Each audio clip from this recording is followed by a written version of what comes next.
దాదాపు 12 కోట్ల రూపాయల ప్రజాధనంతో కట్టిన ఒక ప్రభుత్వ భవనాన్ని కేవలం ఏడాదిన్నరలోనే ఎందుకు కూల్చివేశారు? ఆంధ్రప్రదేశ్లోని ప్రజావేదిక కథ ఇది. దాని వెనకున్న అసలు నిజాలేంటో అధికారిక ఆడిట్ రిపోర్ట్ ఆధారంగా చూద్దాం రండి. ఇప్పుడు మనం చూస్తున్న ఈ ఫోటో ప్రజావేదిక చివరి రోజుల్లోనిది. దీనికోసం ఖర్చుపెట్టింది అక్షరాల 11,91,00,00,000 రూపాయలు. అంత డబ్బు చూసారా, ఇలా శిథిలాల కింద కలిసిపోయింది. ఇంతకీ ఇంత డబ్బు పెట్టి కట్టిన బిల్డింగ్కి ఈ గతి ఎందుకు పట్టింది? ఆడిట్ రిపోర్ట్ చూస్తే అసలు సమస్య ఎక్కడో లేదు, ఈ కథ మొదట్లోనే ఉంది. సరే, అయితే ఈ కథ మొదట్నుంచి చూద్దాం. సమస్యలేవీ నిర్మాణమైపోయాక రాలేదు. అసలు కట్టక ముందే అధికారులు చాలా క్లియర్గా వార్నింగ్స్ ఇచ్చారు. ఆడిట్ రిపోర్ట్లో ఇదే మొట్టమొదటి చాలా కీలకమైన హెచ్చరిక. కృష్ణా సెంట్రల్ డివిజన్ ఏమాత్రం దాపరికం లేకుండా చెప్పేసింది, అయ్యా, మీరు కట్టాలనుకుంటున్నది నది వరదలొచ్చే ఏరియా, అక్కడ కట్టడానికి పర్మిషన్ ఇవ్వడం కుదరదు అని. అంటే ఆలోచించండి, ఒక గవర్నమెంట్ డిపార్ట్మెంటే స్వయంగా చెప్తోంది ఆ ప్లేస్ సేఫ్ కాదని. అది అధికారికంగానే ప్రకటించింది. అయినా సరే ఈ హెచ్చరికను ఎవరూ పెద్దగా పట్టించుకోలేదు. అయితే ఈ మొత్తం ప్రాజెక్టును హ్యాండిల్ చేసిన ప్రభుత్వ సంస్థ ఏది?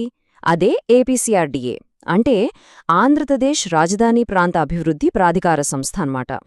ఇక్కడే అసలు విషయం ఉంది. బయటి శాఖల నుంచి మాత్రమే కాదు, ప్రాజెక్ట్ చేపడుతున్న ఏపీసీఆర్డీఏ లోపల్నుంచే వాళ్ల సొంత డెవలప్మెంట్ వింగే దీనికి పర్మిషన్ ఇవ్వలేదు.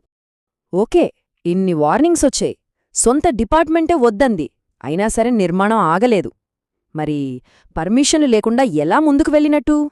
ఆడిట్ రిపోర్ట్ సరిగ్గా ఇదే పాయింట్ చెప్తోంది. చూడండి, ఒక వింగ్ పర్మిషన్ ఇవ్వలేదు, కానీ ఇంకో వింగ్ మాత్రం పని స్టార్ట్ చేసేసింది.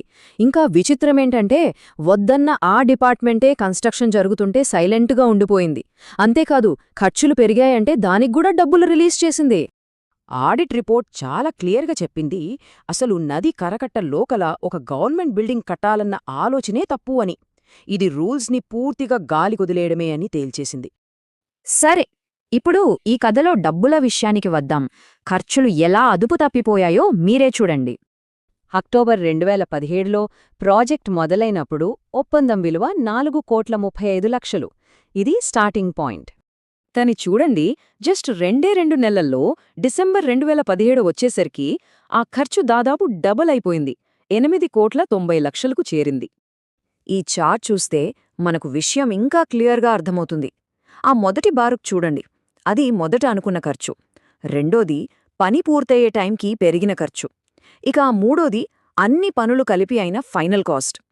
ఖర్చు ఎలా స్టెప్ బై స్టెప్ పెరుగుతూ పోయిందో మనకు స్పష్టంగా కనిపిస్తోంది కదా.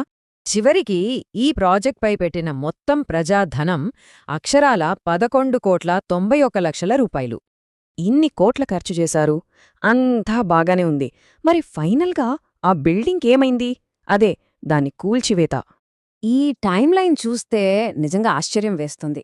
నిర్మాణం పూర్తయిన కేవలం 16 నెలల్లోనే కోట్లు పెట్టి కట్టిన ఈ బిల్డింగ్ని కూల్చేశారు. అంటే దాని మొత్తం లైఫ్ స్పాన్ ఏడాదిన్నర కూడా లేదు. మరి కూల్చివేయడానికి అఫీషియల్గా ఏం కారణం చెప్పారు? ఇక్కడే ఉందసలు ఐరనీ. ఏ కారణాలతో అయితే మొదట్లో కట్టొద్దన్నారో అవే కారణాలు ఇప్పుడు చెప్పారు. అవును, బిల్డింగ్కి పర్మిషన్ లేదు, అది నది వరద ప్రాంతంలో ఉంది అని ఒప్పుకున్నారు. ఇక దేశంలోనే అత్యున్నత ఆడిట్ సంస్థ అయిన కంప్ట్రోలర్ అండ్ ఆడిటర్ జనరల్ అంటే క్యాగ్ ఫైనల్గా ఇచ్చిన తీర్పు ఇది. ఏపీసీఆర్డీఏ తన స్వంత రూల్స్నే బ్రేక్ చేసి 11.91 కోట్ల ప్రజాధనాన్ని వృధా చేసింది. ఈ మొత్తం కథ మన ముందు ఒక పెద్ద ప్రశ్నను ఉంచుతోంది. ప్రజాధనంతో చేసే ప్రాజెక్టుల్లో ఇలాంటి ఖరీదైన తప్పులు మళ్లీ జరగకుండా చూడాలంటే జవాబుదారీతనాన్ని పెంచడానికి ఇంకా ఎలాంటి మార్పులు తీసుకురావాలి?